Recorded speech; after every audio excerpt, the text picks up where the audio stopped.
सभी कृष्ण भक्तों को प्यार भरा राधे राधे। स्वागत है आपका अपना चैनल भक्ति अनंत यात्रा में। आज है देव उठानी एकादशी और देव उठानी एकादशी का बहुत ही बड़ा महत्व है, क्योंकि आज 4 महीने की नींद के बाद हमारे देव जगते हैं, हमारे ठाकुर जी जगाए जाते हैं। और सबसे पहले हमने देव ही जगाए, उसके बाद हमने तुलसी विवाह का आयोजन किया। तुलसी विवाह हर साल देव उठानी एकादशी को ही द्वादशी तिथि पर मनाया जाता है और इस बार यह 1 नवंबर और 2 नवंबर को है। मान्यता है कि तुलसी विवाह करने से घर में सुख, शांति और वैकुंठ का आशीर्वाद मिलता है। भगवान विष्णु ने तुलसी को वरदान दिया था कि जहाँ उनका वास होगा वहाँ यमदूत प्रवेश नहीं करेंगे।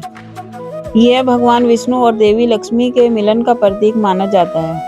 भगवान विष्णु ने वृंदा के त्याग और सच्चे प्रेम का सम्मान करते हुए उन्हें यह वरदान दिया था कि वे तुलसी के रूप में पूजी जाएंगी और उनके बिना उनकी कोई पूजा पूरी नहीं होगी।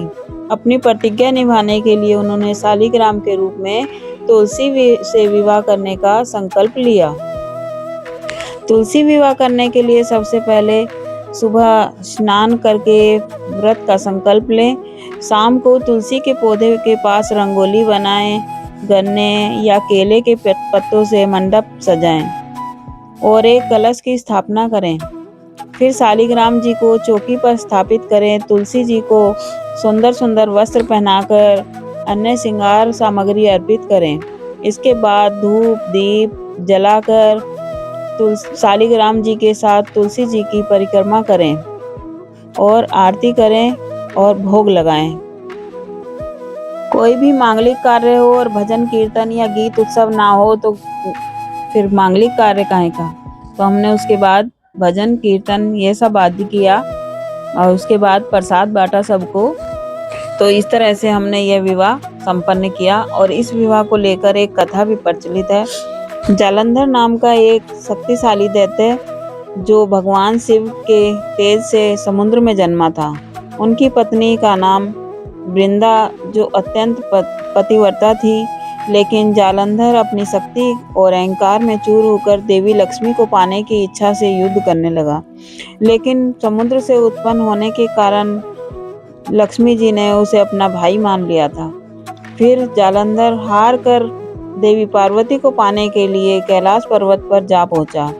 वह भगवान शिव का रूप धारण कर पार्वती जी के पास गया, लेकिन पार्वती जी ने उन्हें उसी समय पहचान लिया और अंतर्ध्यान हो गई। क्रोधित होकर माता पार्वती ने यह बात भगवान विष्णु को बताई।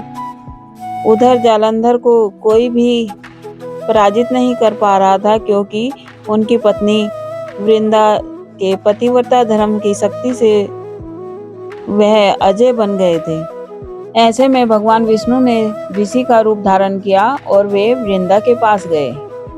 वृंदा ने ऋषि से अपने पति जालंधर के बारे में पूछा। ऋषि ने माया से 2 वानर प्रकट किए।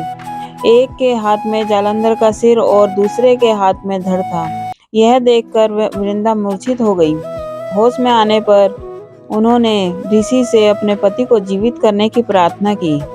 भगवान विष्णु ने माया से सिर और धड़ जोड़ दिए और स्वयं उस शरीर में प्रवेश कर गए। वृंदा को यह छल समझ नहीं आया और उन्होंने जालंधर समझकर पतिव्रत धर्म निभाया। इससे उनका अस्तित्व भंग हो गया और उसी क्षण जालंधर युद्ध में मारा गया।